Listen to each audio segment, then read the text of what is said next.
That's what we preview. All right. This is the key to the Vietnam situation, so make sure you understand it. In the summer of 1964, the United States was involved in a naval skirmish that really led to the rapid expansion of American involvement in Vietnam. Again, we are after the Kennedy presidency and into the Johnson presidency. So, in the summer of 1964, the United States got involved in a naval skirmish. And this naval skirmish that the United States Navy got involved in would lead to the rapid expansion of American involvement in Vietnam. And it's also going to lead to this piece of legislation we know as the Gulf of Tonkin Resolution.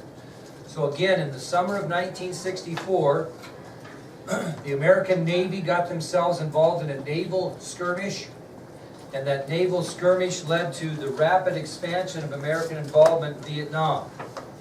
And the exact date that this naval skirmish occurred was August 2nd, 1964. August 2nd, 1964. Do I have... Oh, there was an American battleship called the USS Maddox. USS Maddox. And on August 2nd, 1964, the USS Maddox reportedly exchanged gunfire with North Vietnamese torpedo boats. Okay? So on August 2nd, 1964, the USS Maddox reportedly exchanged gunfire with North Vietnamese torpedo boats. The USS Maddox reportedly exchanged gunfire with North Vietnamese torpedo boats. Where do you think this exchange occurred? Off the coast of North Vietnam, in what body of water? Come on now. The Gulf of Tonkin. Very good. So this exchange between the USS Maddox and North Vietnamese torpedo boats on August 2nd, 1964 occurred off the North Vietnamese coast in what was known as the Gulf of Tonkin. It's a body of water. 2 nights later, on August 4th, American ships reported a second attack by North Vietnamese torpedo boats on American vessels in the Gulf of Tonkin. So 2 nights later, on August 4th, 1964, American ships again reported a second attack upon them by North Vietnamese torpedo boats in the Gulf of Tonkin. As a result of those 2 skirmishes, on August 4th, 1964, President Johnson appeared on national television and addressed the American people. Because of these 2 skirmishes in the Gulf of Tonkin between U.S. naval forces and North Vietnamese torpedo boats, on the 4th of August, President Johnson appeared on national television and addressed the American people. What do you think he talked to them about? Since it was so close to those 2 incidences. We talked to him about the 2 incidences. We talked to the American people about the 2 attacks upon American ships. And he thought they were a what? He considered them an act of war. So Johnson gets on national television, which seems a little odd. You know, we have a couple little skirmishes in the Gulf of Tonkin between American Navy and North Vietnamese torpedo boats, and Johnson gets on national television and tells the American people about these 2 skirmishes and the fact that he sees them as an act of war from the North Vietnamese against the United States. That's how he portrays it in his address. And because of their aggression, Johnson tells the American people that he's going to ask Congress to grant him full authority to take whatever actions needed against North Vietnam. He also informs the American people that he is going to ask Congress to grant him full authority to to take any actions he wants to against North Vietnam. So he's going to go to Congress and he's going to ask basically for a piece of legislation that's going to allow him to have full authority to do whatever he wants concerning North Vietnam. Well, he does go to Congress, and 3 days later, on August 7th, 1964, Congress adopts what I think is the ill-fated Gulf of Tonkin resolution. So 3 days after his speech on August 7th, 1964, Congress passes a resolution, a law, known as the Gulf of Tonkin resolution. Now, I want you to write down exactly what this piece of legislation gave President Johnson the full power to do, and I'll read it a couple times. So again, on August 7, 1964, Congress adopts the Gulf of Tonkin resolution, and this piece of legislation grants the following to President Johnson. Are you ready? The full power to take all necessary measures, the full power to take all necessary measures to repeal any armed attack, full power to take all necessary measures to repeal any armed attack against the forces of the United States, against the forces of the United States. It gives President Johnson the full power to take all necessary measures to repeal any armed attack against the forces of the United States and to prevent further aggression. And to prevent further aggression. Gives Johnson the full power to take all necessary measures to repeal any armed attack against the forces of the United States and to prevent further aggression. Now think about that. I'll read it one more time. It gives him the full power to, quote, take all necessary measures to repeal any armed attack against the forces of the United States and to prevent further aggression. That passed in the House of Representatives 414 to 0. Passed in the House 414 to 0.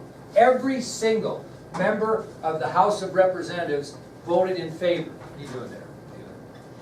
I told my mother I'm in trouble. Oh, well, here, let's put it away so she doesn't know you're in the middle of something. Okay, so the House of Representatives voted 414 to 0 for this measure. The Senate was unanimous also, passing by a vote of 88 to 2. 88 to 2. So it tells you that what? In the Senate.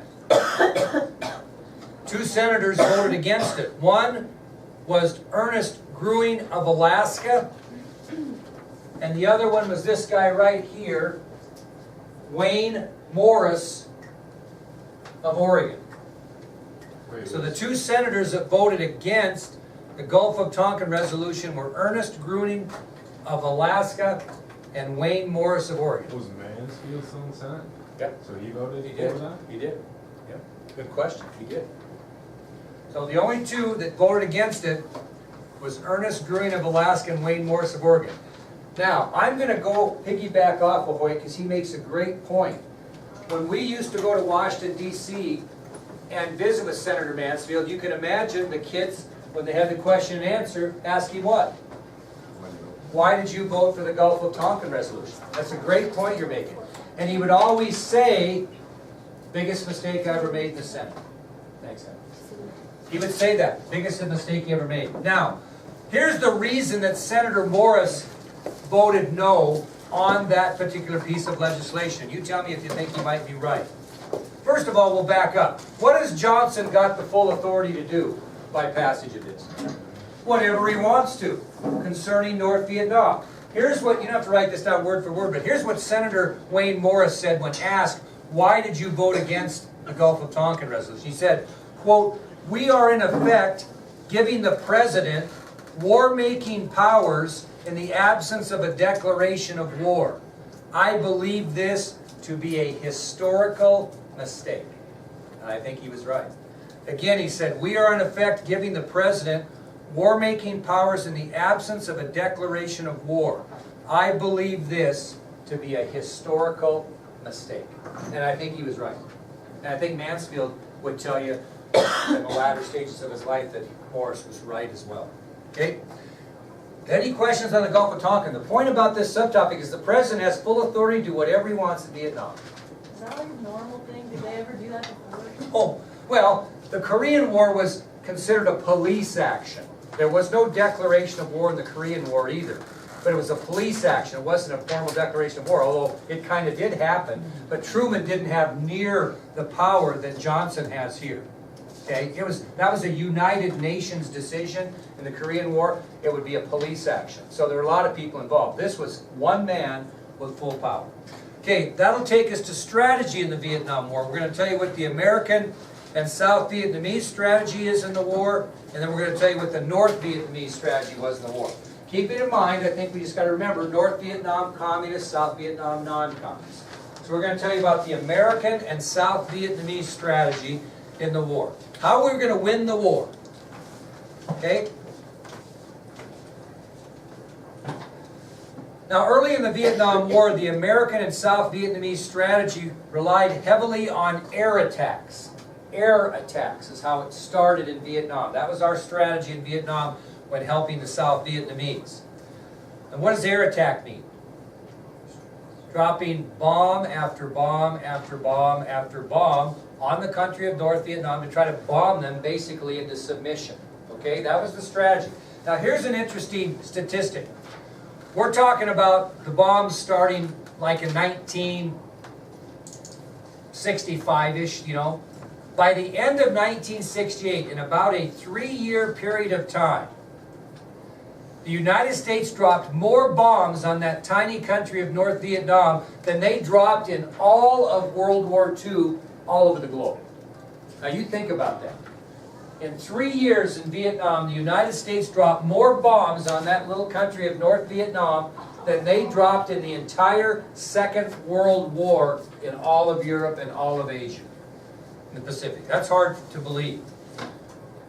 Now, why would they use this strategy? What was the two goals of this heavy bombing? Okay, what would be the goal of that? Why would we do that? Mauricio, why would we just bomb the hell out? What would we hope to gain out of that? Nothing? We're just dropping her for something to do? What's that? Say it. You're close. The second part she has. They wanted to get them to the point where they would submit and come to the negotiation table. So the first reason, I'll just give you, the reason they bombed them is to damage the country of North Vietnam, which they did unmercifully. So the first goal of this heavy bombing was simply to damage the country of North Vietnam. The second reason, Aaron hit right on the head, was to try to get North Vietnam to give up their effort and come to the negotiation table so they could negotiate peacefully North and South Vietnam and the communist end of it. Would we have been fine in an early negotiation if they had just said, hey, we'll keep our communism in the North, you have your non-communism in the South? Would we have been good with that? We would have, because we learned a valuable lesson in the Korean War, because that was our goal in the Korean War, and we made that goal happen until MacArthur got greedy and wanted to go north into Korea.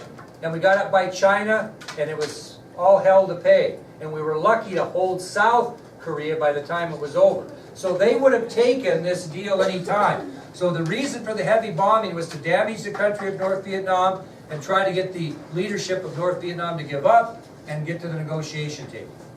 Now another thing the United States used other than bombs was something called napalm. Napalm. Okay, the United States used napalm. It's on your ID sheet, I believe, isn't it? Isn't it? Yeah. N-A-P-A-L-M. Yeah, napalm. Anybody know what napalm is? What it's made of? What do you think? I mean, come on, chemistry people. What's it made of? Gasoline and chemicals. Very good. So napalm was a combination of chemicals and gasoline. Now, this is kind of an interesting substance because when you mix it together, it's kind of jelly-like. And when it's ignited, It sticks to practically anything and burns up to 10 minutes. So if you were hit with napalm, that would be a painful situation or death. So napalm simply was a mixture of chemicals and gasoline, and when it was mixed, it was almost jelly-like. You know what jelly's like? And it would stick to practically anything it came in contact with, and it would burn for at least 10 minutes. So if you were hit with napalm on your body, that would be no good. So that's one thing we used also. What's another chemical we used in Vietnam you've probably heard of? Agent Orange. Okay, Agent Orange. Now you understand that Agent Orange wasn't used to damage humans. Okay, what was Agent Orange dropped in North Vietnam to do? To destroy what? Well, kind of, and foliage, because there were so many trees and so much foliage they could never find the enemy. So Agent Orange was a toxic chemical herbicide that Brianna and Taylor are both exactly right. One reason for its use was to deprive the North Vietnamese farmers of growing crops, because it was like a weed killer. Okay, it would wreck the water, it would wreck the food. It was used to kind of starve out the North Vietnamese, but it was also used to kill the jungle foliage and reveal the communist hiding places, because unlike any other war we fought, it was hard to find the enemy in Vietnam. Very difficult to find the enemy in Vietnam, okay, because there was so much foliage. And they didn't fight very fair, and we'll get into that a little bit later, okay? So any questions on the South Vietnamese and American strategy? Heavy bombing, use of napalm, use of Agent Orange, hoping to batter them into submission so they would come to the negotiation table. That was the idea early, okay?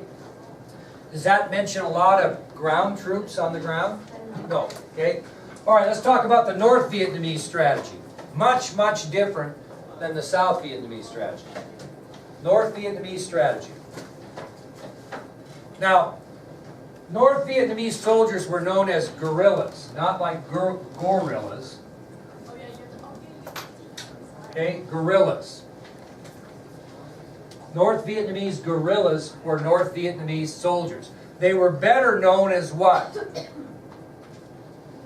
The Viet Cong, or better known than that as the VC. So if you watch any movies about Vietnam, documentaries or movies in the movie theater, they're not going to say Viet Cong, they're going to say VC. They're not going to say North Vietnamese guerrillas, they're going to say VC, which stood for Viet Cong. So the enemy soldiers in Vietnam and North Vietnam were known as the Viet Cong or VC. And these were going to be the people that the South Vietnamese and Americans are going to be battling all the time, were these North Vietnamese guerrillas known as the Viet Cong or VC. Now, the Viet Cong or VC, or those North Vietnamese guerrillas, used some unusual tactics to fight the Americans and South Vietnamese soldiers. They used two tactics that weren't looked at very well: guerrilla tactics and terrorism. Those were the two tactics that these North Vietnamese guerrillas used. The Viet Cong or VC used either guerrilla tactics, which I'll explain to you, or terrorism, which I'll explain to you as far as what they did. So they were not very fair, so to speak, in their tactics. When you use guerrilla tactics and terrorism, it's not the norm.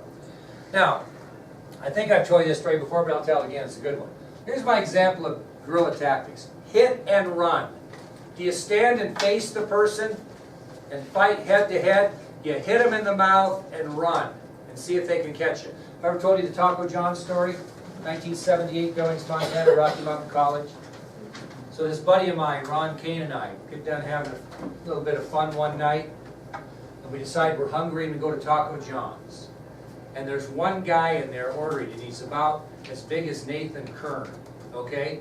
And he's just being an ass. I mean, he's on this guy, that's the guy working in the back, just on him like crazy. And this kid might be like Truman, Caleb Truman, about that size, is working behind the desk, and this guy, Nathan Kernside, is just giving him the business, just giving it to him.